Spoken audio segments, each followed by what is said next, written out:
Hi, friends. I'm back with the next portion of Sense and Sensibility, the novel by Jane Austen. This contains the next three chapters from the novel, that is 14, 15, and 16.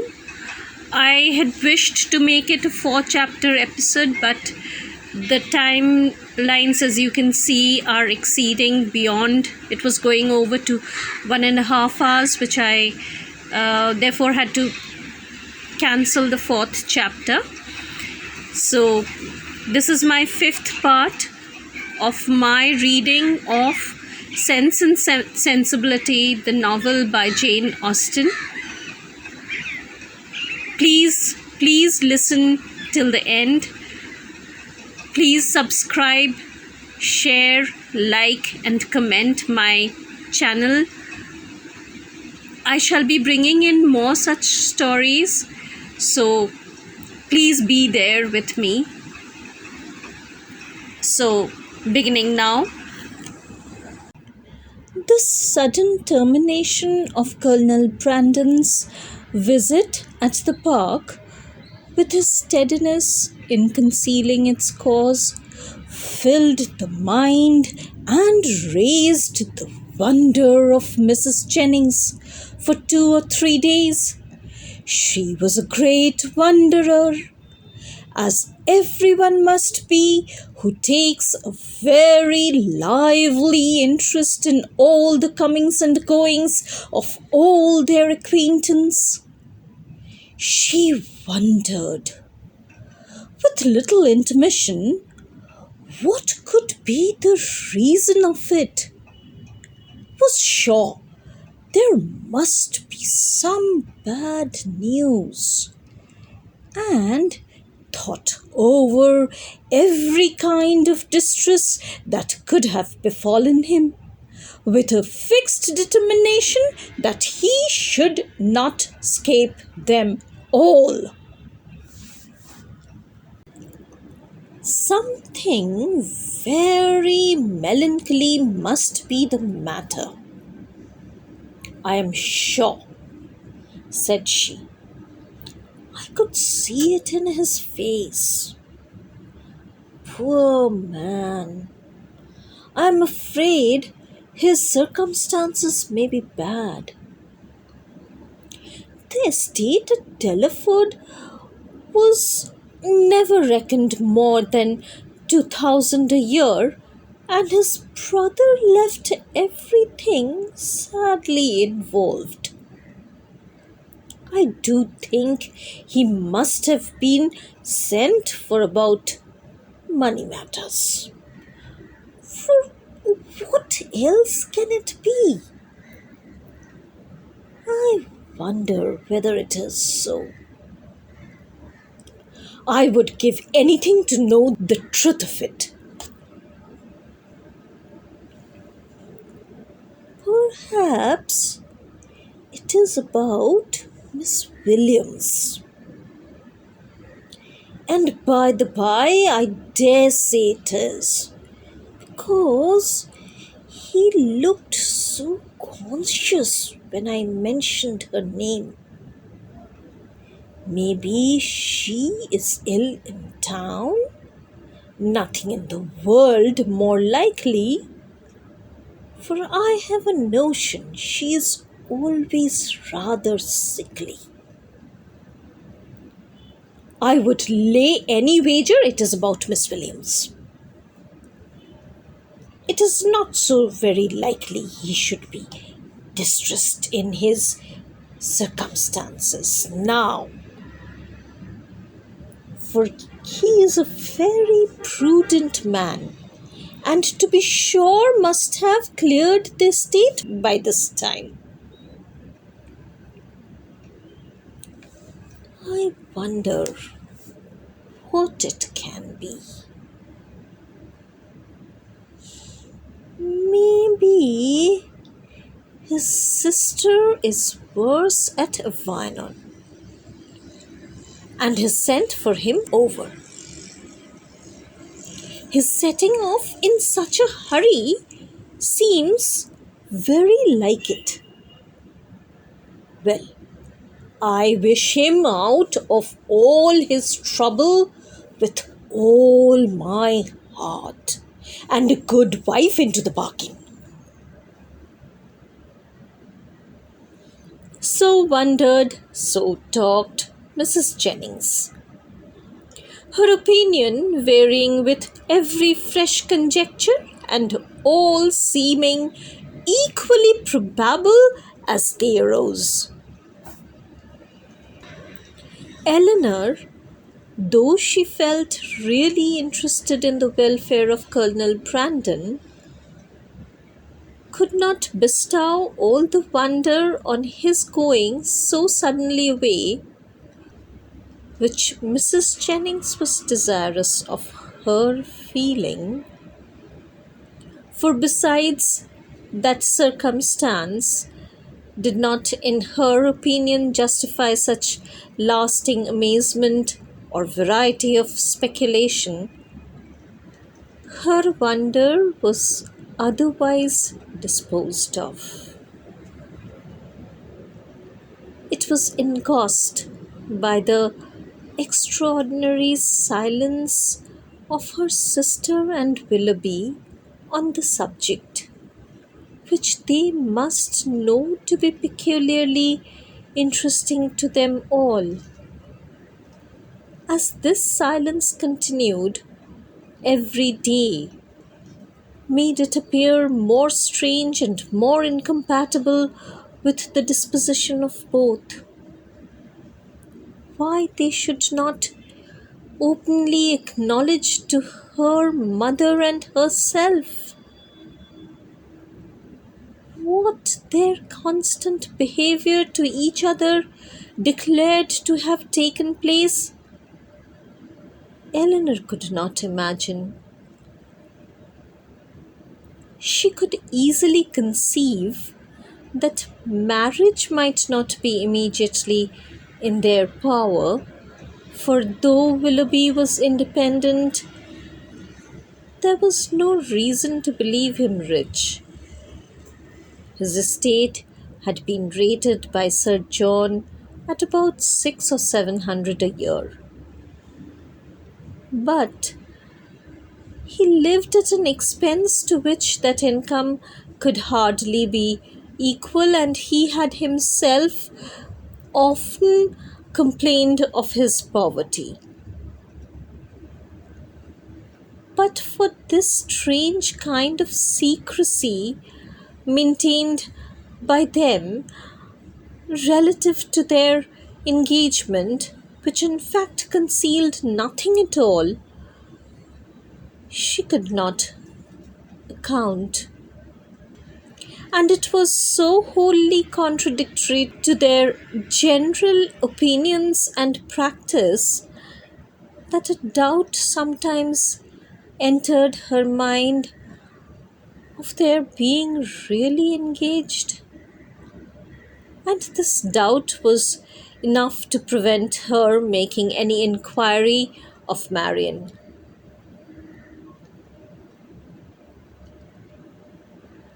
Nothing could be more expressive of attachment to them all than Willoughby's behavior.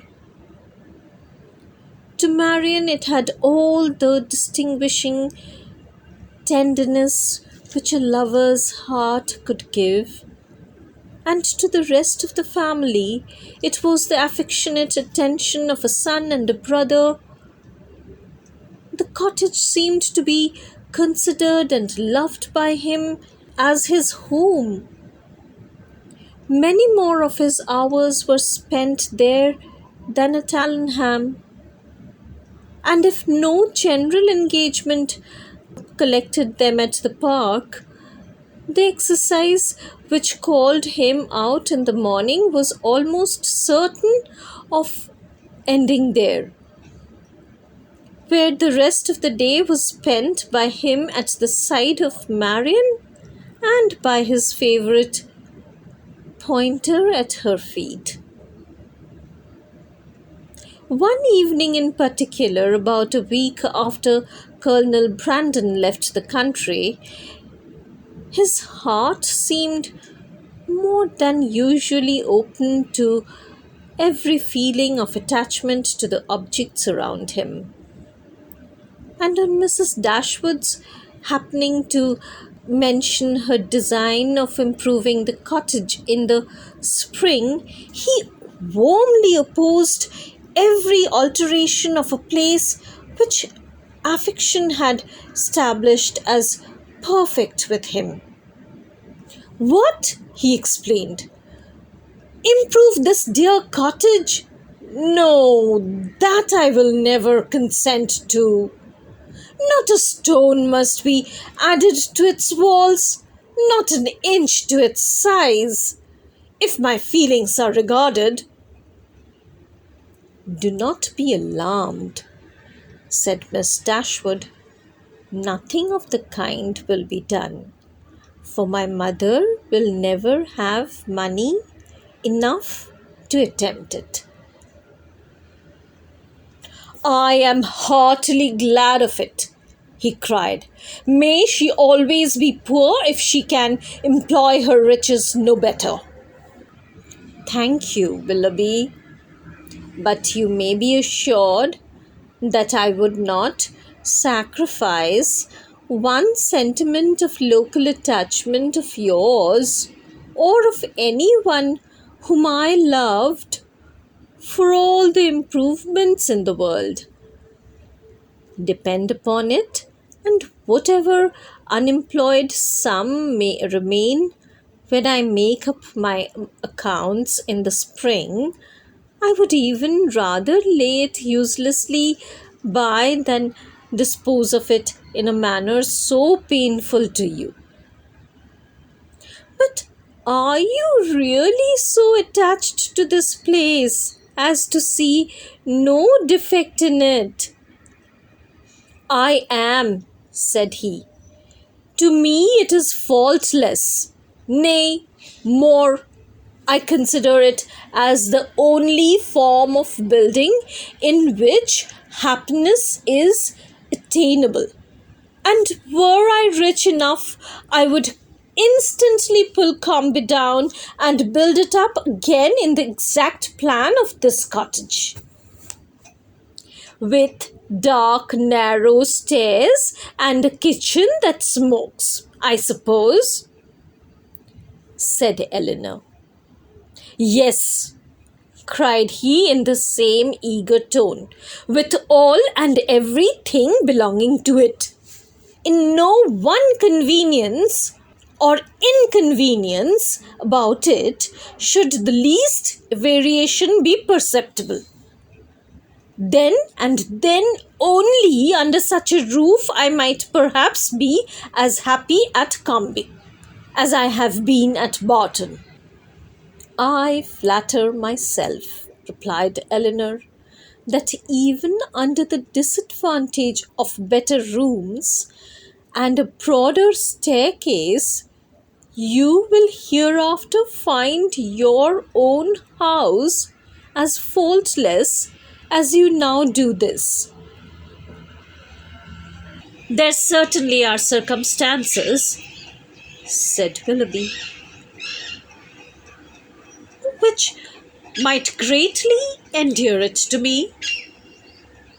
But this place will always have one claim of affection which no other can possibly share. Mrs. Dashwood looked with pleasure at Marian, whose fine eyes were fixed so expressively on Willoughby as plainly denoted how well she understood him. How often did I wish, added he, when I was at Allenham, this time 12-month, that Barton Cottage were inhabited.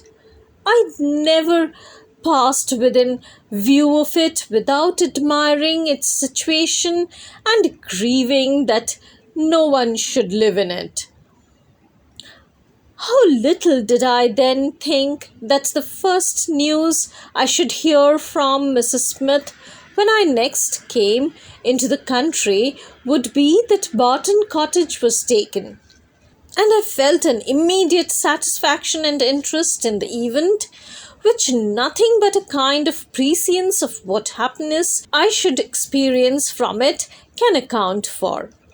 Must it not have been so, Marian? Speaking to her in a lowered voice. Then, continuing his former tone, he said, "And yet this house you would spoil, Mrs. Dashwood? You would rob it of its simplicity by imaginary improvement.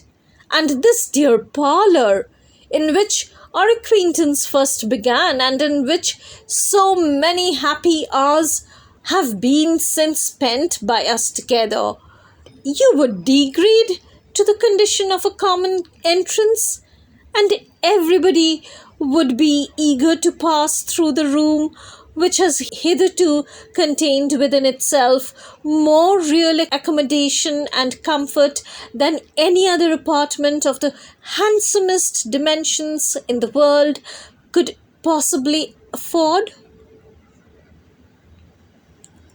Mrs. Dashwood again assured him that no alteration of the kind should be attempted.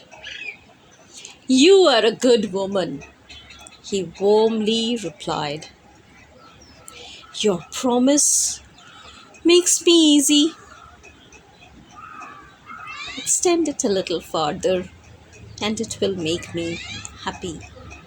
Tell me that not only your house will remain the same, but that I shall ever find you and yours as unchanged as your dwelling, and that you will always consider me with the kindness which has made everything belonging to you so dear to me."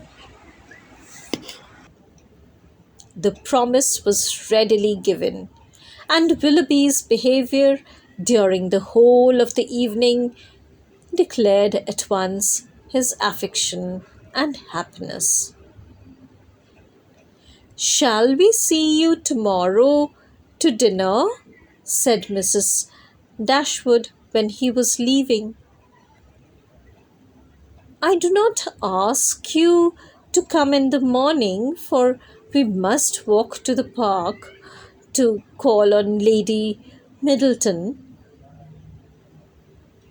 He engaged to be with them by 4 o'clock. Mrs. Dashwood's visit to Lady Middleton took place next day, and 2 of her daughters went with her, but Marian excused herself from being of the party under some trifling pretext of employment, and her mother, who concluded that a promise had been made by Willoughby the night before of calling on her while they were absent, was perfectly satisfied with her remaining at home. On their return from the park, they found Willoughby's curricle and servant in waiting at the cottage, and Mrs. Dashwood was convinced that her conjecture had been just. So far it was all as she had foreseen, but on entering the house she beheld what no foresight had taught her to expect. They were no sooner in the passage than Marian came hastily out of the parlour, apparently in violent affliction, with her handkerchief at her eyes, and without noticing them ran upstairs. Surprised and alarmed, they proceeded directly into the room she had just quitted, where they found only Willoughby, who was leaning against the mantelpiece with his back towards them. He turned around on their coming in, and his countenance shewed that he strongly partook of the emotion which overpowered Marian. "Is anything the matter with her?" cried Mrs. Dashwood, and she entered. "Is she ill?"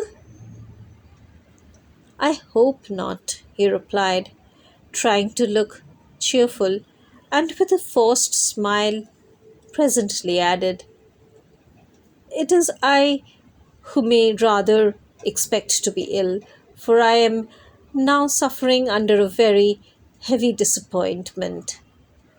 Disappointment? Yes, for I am unable to keep my engagement with you. Mrs. Smith has this morning exercised the privilege of riches upon a poor dependent cousin by sending me on business to London.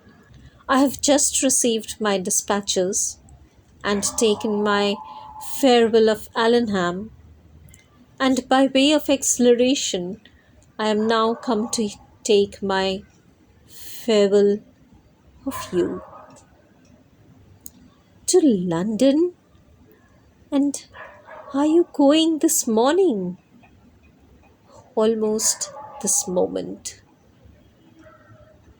This is very unfortunate.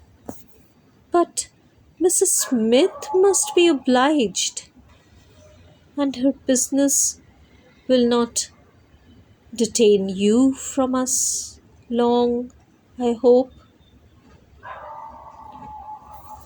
He coloured as he replied, "You are very kind, but I have no idea of returning into Devonshire immediately. My visits to Mrs. Smith are never repeated within the 12th month." "And is Mrs. Smith only your friend? Is Allenham the only house in the neighbourhood to which you will be welcome? For shame, Willoughby! Can you wait for an invitation here?" His colour increased. With his eyes fixed on the ground, he only replied, "You are too good." Mrs. Dashwood looked at Eleanor with surprise. Eleanor felt equal amazement. For a few moments, everyone was silent. Mrs. Dashwood first spoke. "I have only to add, my dear Willoughby, that at Barton Cottage you will always be welcome, for I will not press you to return here immediately, because you only can judge how far that might be pleasing to Mrs. Smith. And on this head, I shall be no more disposed to question your judgment than to doubt your inclination. My engagements at present," replied Willoughby confusedly, "are of such a nature that I dare not flatter myself—" He stopped. Mrs. Dashwood was too much astonished to speak, and another pause succeeded. This was broken by Willoughby, who said with a faint smile, "It is folly to linger in this manner. I will not torment myself any longer by remaining among friends whose society it is impossible for me now to enjoy. He then hastily took leave of them all and left the room. They saw him step into his carriage, and in a minute it was out of sight. Mrs. Dashwood felt too much for speech, and instantly quitted the parlour to give way in solitude to the concern and alarm which this sudden departure occasioned. Eleanor's uneasiness was at least equal to her mother's. She thought of what had just passed with anxiety and distrust. Willoughby's behaviour in taking leave of them, his embarrassment and affectation of cheerfulness, and above all his unwillingness to accept her mother's invitation. Backwardness so unlike a lover, so unlike himself, greatly disturbed her. One moment she feared that no serious design had ever been formed on his side, and the next that some unfortunate quarrel had taken place between him and her sister. The distress in which Marian had quitted the room was such as a serious quarrel could most reasonably account for. Though, when she considered what Marian's love for him was, quarrel seemed almost impossible. But whatever might be the particulars of their separation, her sister's affliction was indubitable, and she thought with the tenderest compassion of that violent sorrow which Marian was in all probability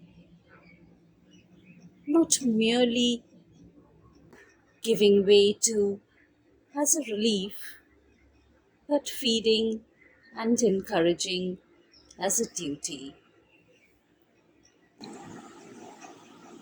In about half an hour, her mother returned, and though her eyes were red, her countenance was not uncheerful. Our dear Willoughby is now some miles from Barton, Eleanor, said she as she sat down to work. And with how heavy a heart does he travel? It is all very strange, so suddenly to be gone. It seems but the work of a moment. And last night he was with us, so happy, so cheerful, so affectionate. And now, after only 10 minutes' notice, gone too, without intending to return. Something more than what he owned to us must have happened. He did not speak, he did not behave like himself. You must have seen the difference as well as I. What can it be? Can they have quarrelled? Why else should he have shown such unwillingness to accept your invitation here? It was not inclination that he wanted, Eleanor. I could plainly see that. He had not the power of acceptance regretting it. I have thought it all over, I assure you, and I can perfectly account for everything that at first seemed strange to me as well as to you. Can you indeed? Yes, I have explained it to myself in the most satisfactory way. But you, Eleanor, who love to doubt where you can, it will not satisfy you. I know, but you shall not talk me out of my trust in it. I am persuaded that Mrs. Smith suspects his regard for Marian, disapproves of it, perhaps because she has other views for him, and on that account is eager to get him away, and that the business which she sends him off to transact is invented as an excuse to dismiss him. This is what I believe to have happened. He is, moreover, aware that she does disapprove the connection. He dares not, therefore, at present confess to her his engagement with Marian, and he feels himself obliged, from his dependent situation, to give in to her schemes, and absent himself from Devonshire for a while. You will tell me, I know, that this may or may not have happened, but I will listen to no cavil, unless you can point out any other method of understanding the affair as satisfactory at this. And now, Eleanor, what have you to say? Nothing, for you have anticipated my answer. Then you would have told me that it might or might not have happened. Oh, Eleanor, how incomprehensible are your feelings! You had rather take evil upon credit than good. You had rather look out for misery for Marian and guilt for poor Willoughby than an apology for the latter. You are resolved to think him blamable because he took leave of us with less affection than his usual behavior has shown. And is no allowance to be made for inadvertence, for spirits depressed by recent disappointment? Are no probabilities to be accepted merely because they are not certainties? Is nothing due to the man whom we have all such reason to love, and no reason in the world to think ill of? To the possibility of motives unanswerable in themselves, though unavoidably secret for a while. And after all, what is it you suspect him of? I can hardly tell myself, but suspicion of something unpleasant is the inevitable consequence of such an alteration as we just witnessed in him. There is great truth, however, in what you have now urged of the allowances which ought to be made for him, and it is my wish to be candid in my judgment of everybody. Willoughby may undoubtedly have very sufficient reasons for his conduct, and I will hope that he has, but it would have been more like Willoughby to acknowledge them at once. Secrecy may be advisable, but still I cannot help wondering at its being practiced by him. Do not blame him, however, for departing from his character where the deviation is necessary.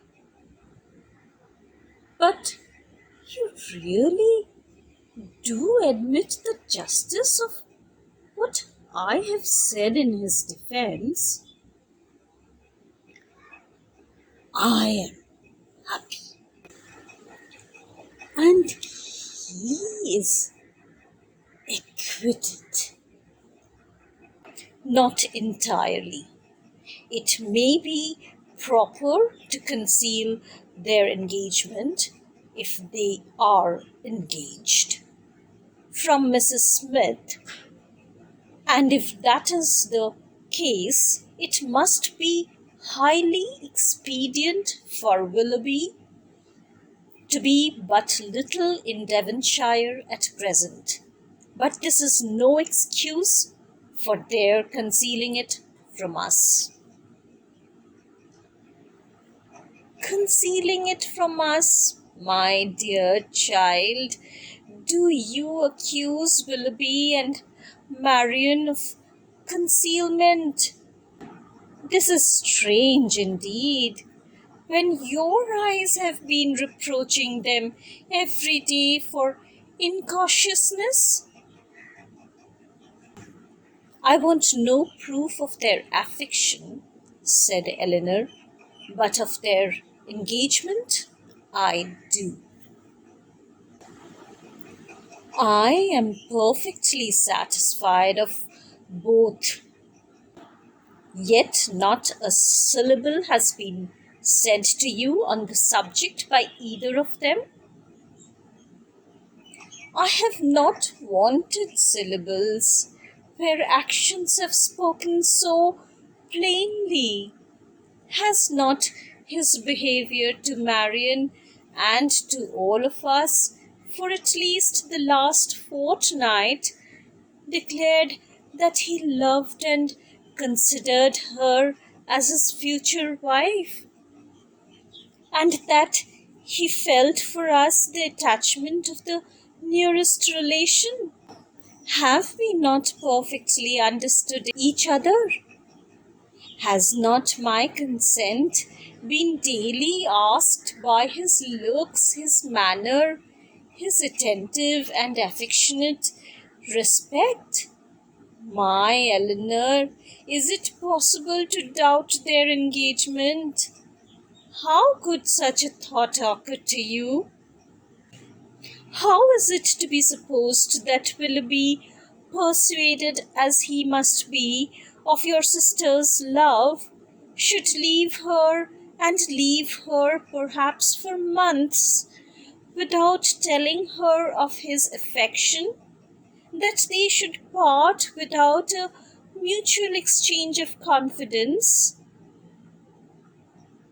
I confess, replied Eleanor, that every circumstance, except one, is in favour of their engagement, but that one is the total silence of both on the subject, and with me it almost outweighs every other. How strange this is! You must think wretchedly indeed of Willoughby, if after all that has openly passed between them, you can doubt the nature of the terms on which they are together. Has he been acting a part in his behavior to your sister all this time? Do you suppose him really indifferent to her? No, I cannot think that. He must and does love her, I am sure, but with a strange kind of tenderness, If he can leave her with such indifference, such carelessness of the future, as you attribute to him. You must remember, my dear mother, that I have never considered this matter as certain. I have had my doubts, I confess, but they are fainter than they were, and they may soon be entirely done away. If we find they correspond, every fear of mine will be removed. A mighty concession, indeed. If you were to see them at the altar, you would suppose they were going to be married. Ungracious girl. But I require no such proof. Nothing, in my opinion, has ever passed to justify doubt. No secrecy has been attempted.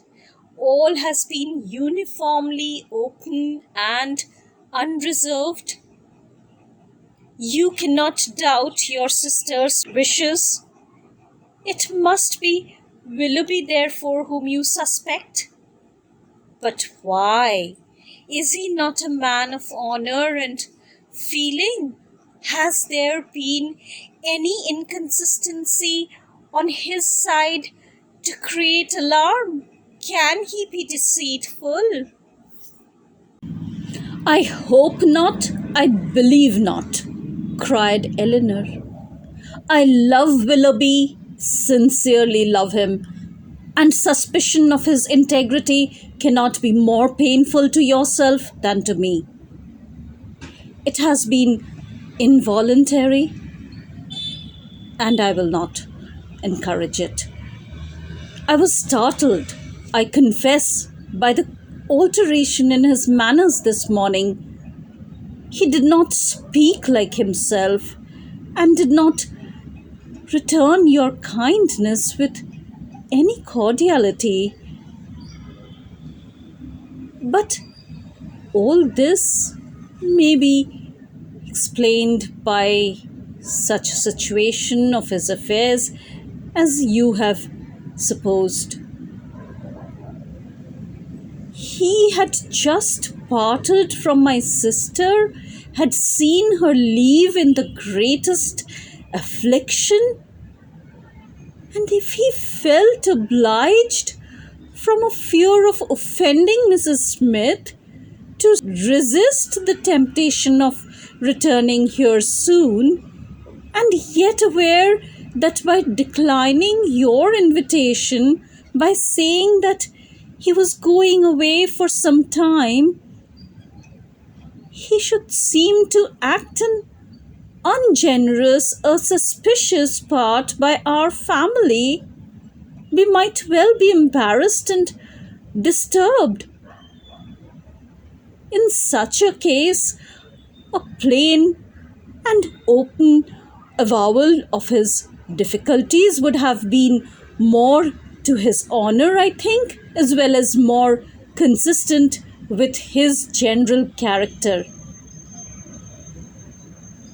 But I will not raise objections against anyone's conduct on so illiberal a foundation as a difference in judgment from myself or a deviation from what I may think right and consistent. You speak very properly. Willoughby certainly does not deserve to be suspected.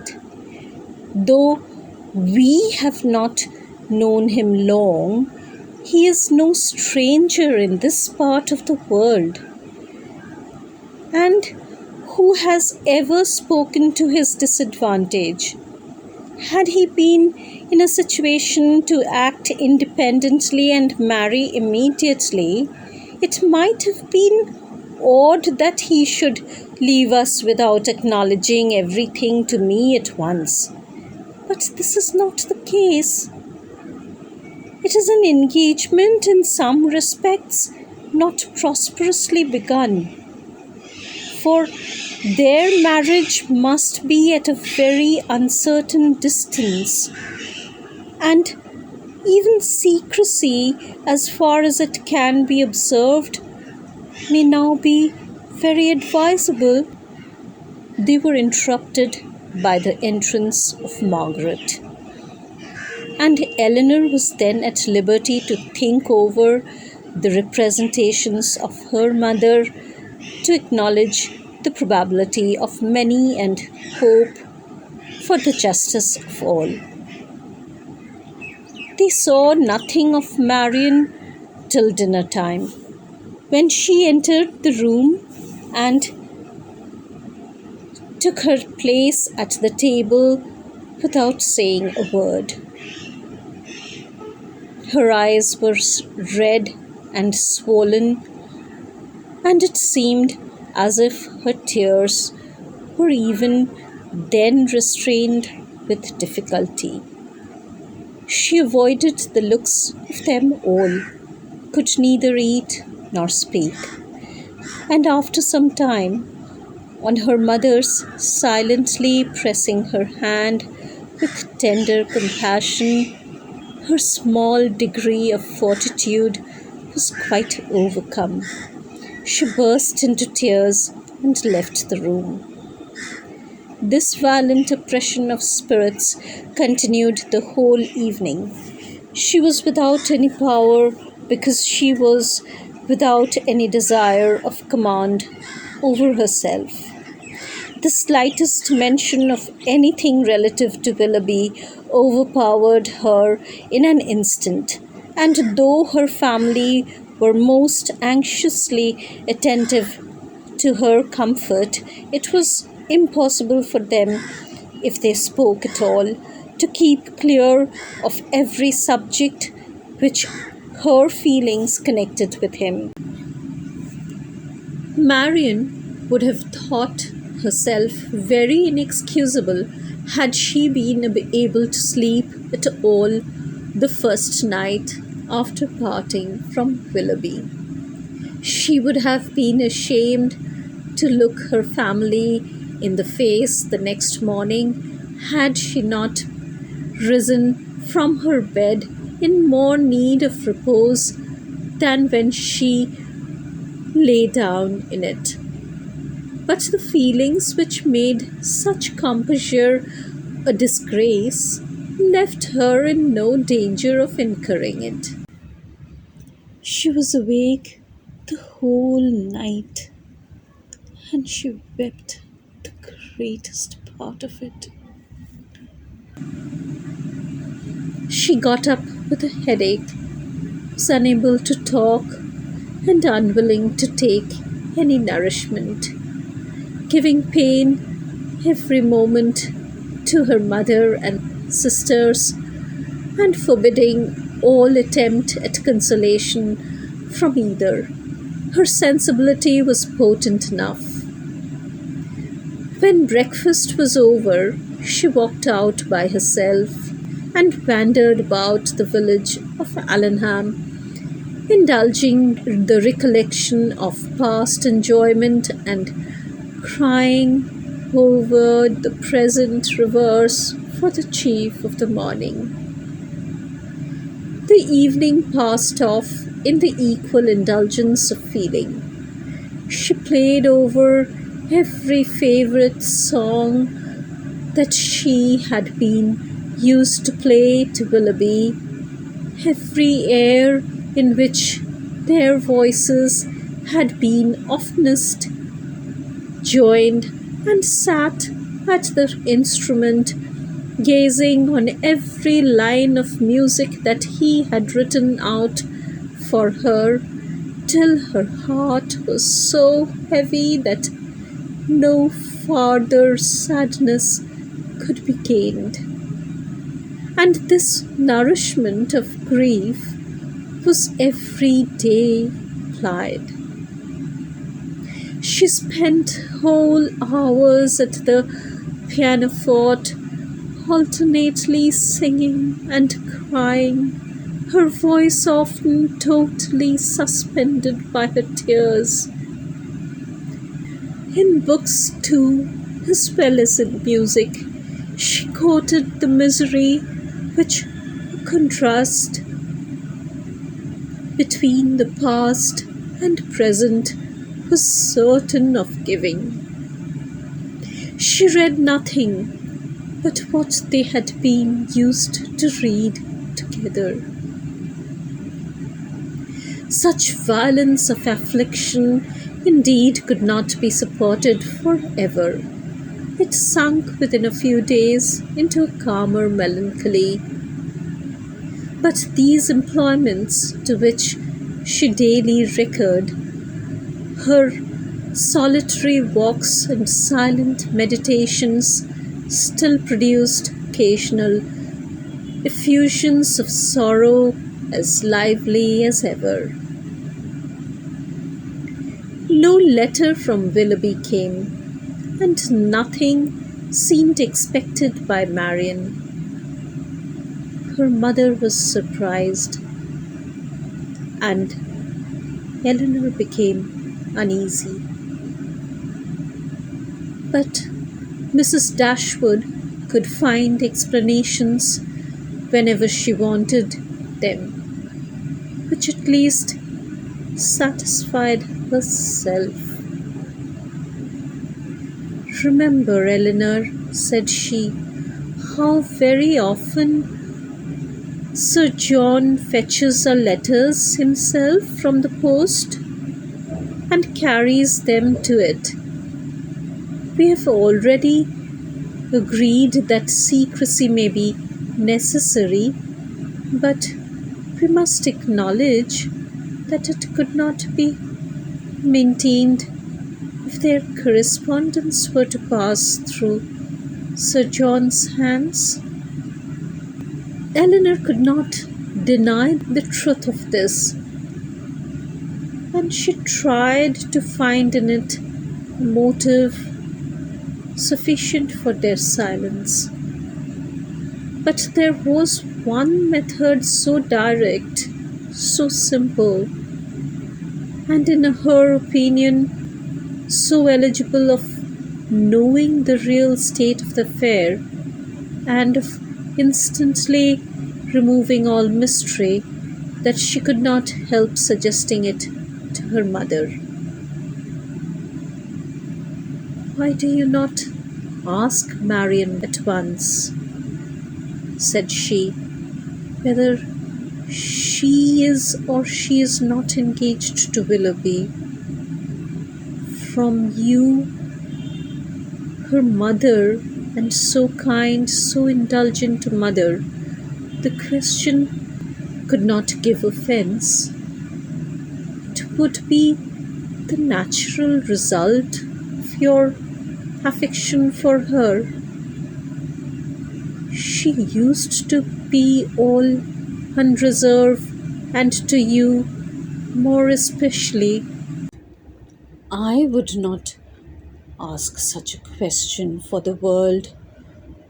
Supposing it possible that they are not engaged, what distress would not such an inquiry inflict?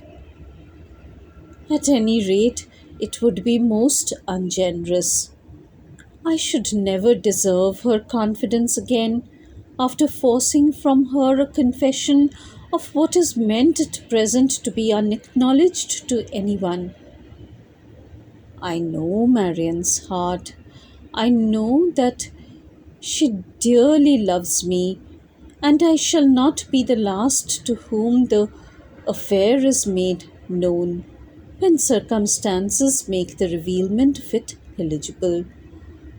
I would not attempt to force the confidence of anyone, of a child much less, because a sense of duty would prevent the denial which her wishes might direct." Eleanor thought this generosity overstrained, considering her sister's youth, and urged the matter farther, but in vain. Common sense, common care, common prudence were all sunk in Mrs. Dashwood's romantic delicacy. It was several days before Willoughby's name was mentioned before Marian by any of her family. Sir John and Mrs. Jennings, indeed, were not so nice. Their witticisms added pain to many a painful hour. But one evening, Mrs. Dashwood, accidentally taking up a volume of Shakespeare, exclaimed, "We have never finished Hamlet, Marian. Our dear Willoughby went away before we could get through it. We will put it by that when he comes again, but it may be months, perhaps, before that happens." "Months?" cried Marian, with strong surprise. "No, nor many weeks." Mrs. Dashwood was sorry for what she had said, but it gave Elinor pleasure, as it produced a reply from Marian, so expressive of confidence in Willoughby and knowledge of his intentions.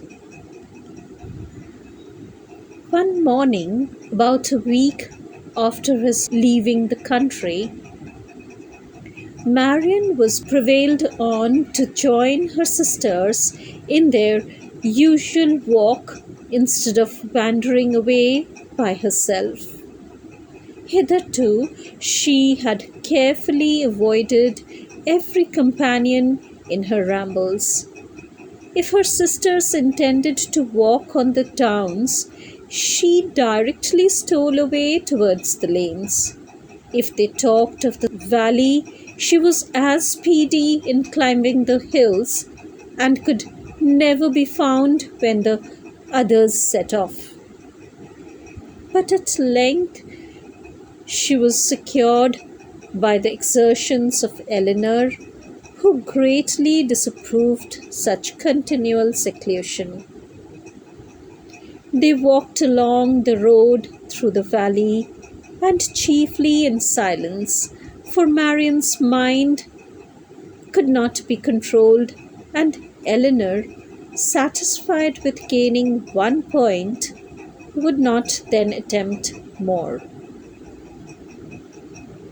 Beyond the entrance of the valley, where the country, though still rich, was less wild and more open, a long stretch of the road which they had travelled on first coming to Barton lay before them, and on reaching that point they stopped to look around them and examine a prospect which formed the distance of their view from the cottage, from a spot which they had never happened to reach in any of their walks.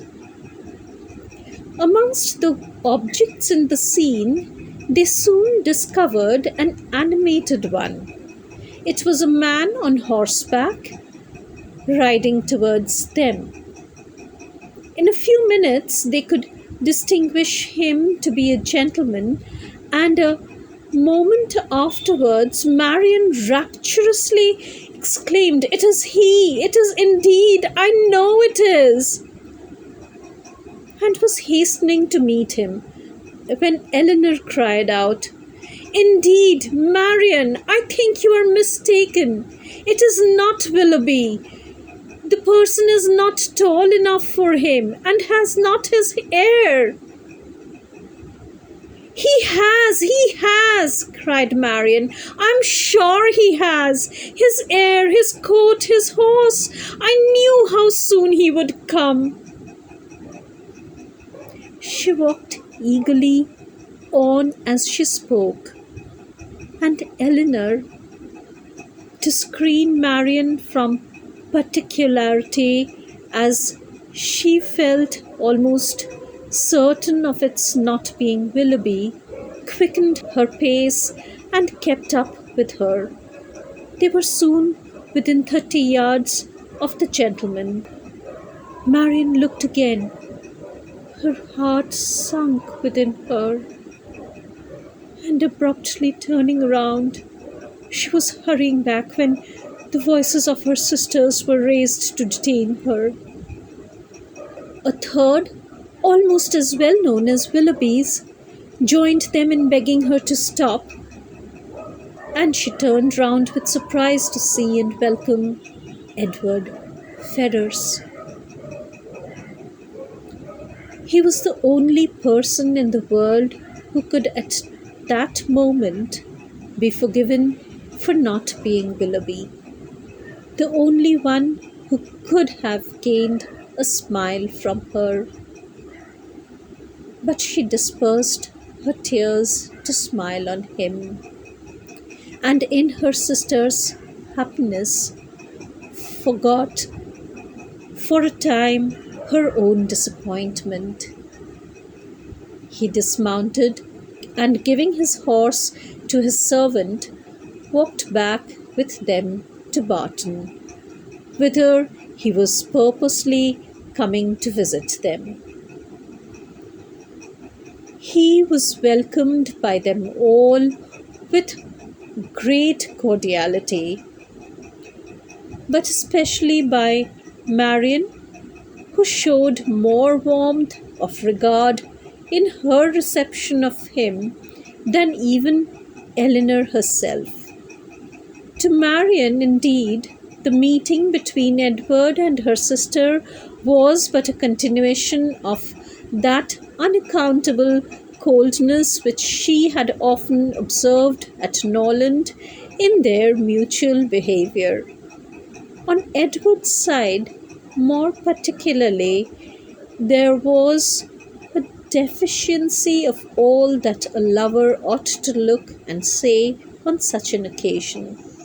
He was confused, seemed scarcely sensible of pleasure in seeing them, looked neither rapturous nor gay, said little but what was forced from him by questions, and distinguished Eleanor by no mark of affection. Marian saw and listened with increasing surprise. She began almost to feel a dislike for Edward, and it ended as every feeling must end with her by carrying back her thoughts to Willoughby, whose manners formed a contrast sufficiently striking to those of his brother-elect. After a short silence which succeeded the first surprise and inquiries of meeting, Marian asked Edward if he came directly from London. No, he had been in Devonshire a fortnight. A fortnight? She repeated, surprised at his being so long in the same county with Eleanor without seeing her before. He looked rather distressed as he added that he had been staying with some friends near Plymouth. "Have you been lately in Sussex?" said Eleanor. "I was at Norland a month ago." "And how does dear Norland look?" cried Marian. Dear Norland," said Eleanor, "probably looks much as it always does at this time of the year. The woods and walks thickly covered with dead leaves." "Oh," cried Marian, "with what transporting sensation have I formerly seen them fall. How have I delighted as I walked to see them, driven in showers about me by the wind. What feelings have they, the season, the air altogether inspired? Now there is no one to regard them. They are seen only as a nuisance, swept hastily off and driven as much as possible from the sight. "It is not everyone," said Eleanor, "who has your passion for dead leaves." "No, my feelings are not often shared, not often understood, but sometimes they are."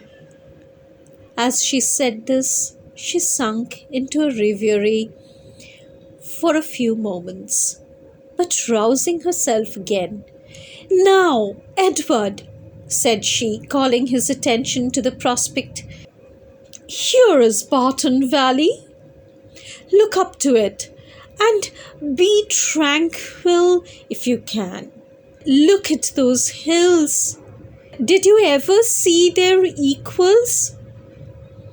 To the left is Barton Park. Amongst those woods and plantations, you may see the end of the house, and there beneath the farthest hill, there rises with such grandeur is our cottage." "It is a beautiful country," he replied, "but these bottoms must be dirtied in winter." "How can you think of dirt with such objects before you?" "Because," he replied, smiling, "among the rest of the objects before me, I see a very dirty lane." "How strange!" said Marian to herself as she walked on. "Have you an agreeable neighbourhood here? Are the Middletons pleasant people?" "No, not all," answered Marian. "We could not be more unfortunately situated." "Marian," cried her sister, "how can you say so? How can you be so unjust? They are a very respectable family, Mr. Ferrars, and towards us have behaved in the friendliest manner. Have you forgot, Marian, how many pleasant days we have owed to them?" "No," said Marian in a low voice, "nor how many painful moments." Eleanor took no notice of this, and directing her attention to their visitor, endeavoured to support something like discourse with him by talking of their present residence, its conveniences, and etc., extorting from him occasional questions and remarks. His coldness and reserved mortified her severely.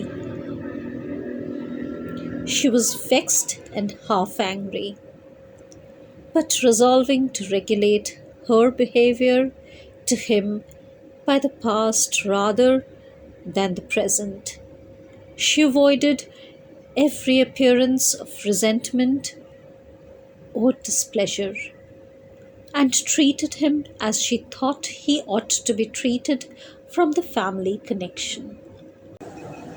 Thank you, and that was my reading from Sense and Sensibility, the novel by Jane Austen. Those were the chapters 14, 15, and 16.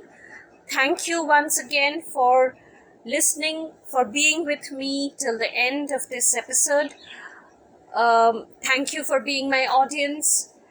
I hope to get to convert you. I hope that you will subscribe on my channel. Please do subscribe, share, like and comment this video and on my channel as well.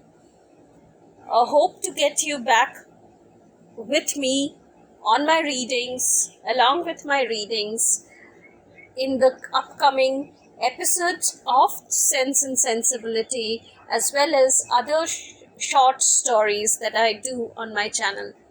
Thank you once again. Thank you for being my audience, and bye for today.